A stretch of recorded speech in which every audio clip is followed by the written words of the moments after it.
Gym রনের একটা উক্তি আছে, আপনি হলেন আপনার আশেপাশে থাকা 5 জন মানুষের গড়।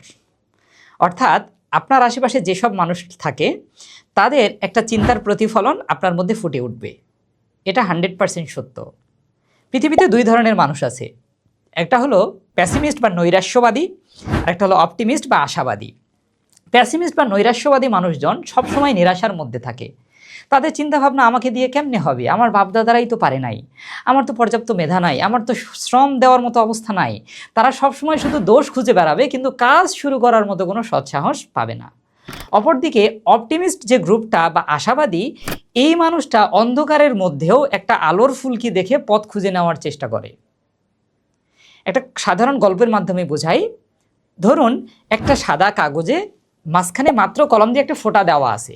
এই কাগজটা যদি আপনি পেসিমিস্ট বা নৈরাশ্যবাদীদের কাছে নিয়ে যান, তারা বলবে এই কাগজটা ব্যবহার করা যাবে না, কারণ এর মধ্যে একটা কালো দাগ অলরেডি পড়ে গেছে। একই কাগজটা যদি আপনি অপটিমিস্ট গ্রুপে বা আশাবাদীদের গ্রুপের মধ্যে নিয়ে যান, উনি বলবে যে মাঝখানে একটা ফোঁটা আছে তো কি হয়েছে, পুরা পেপারটা তো ফাঁকা, আমি তো বাকি অংশটুকু ব্যবহার করতে পারবো। তাহলে চিন্তার ধরনের পার্থক্যের কারণে একটা কাজ করা হয় সম্ভব হবে, নতুবা কখনোই সম্ভব হবে না।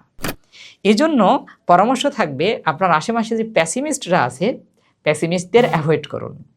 তাদের সাথে স্বাভাবিক সম্পর্ক রাখুন, কিন্তু তাদের চিন্তার প্রতিফলন আপনার মধ্যে হতে দিবেন না। আপনার যতটুকু আছে, যতটুকু মেধা আছে, যতটুকু শক্তি আছে, যতটুকু ক্যাপাবিলিটি আছে, ওইটা দিয়ে আপনি ম্যাক্সিমাম এফোর্ট দেওয়ার চেষ্টা করেন।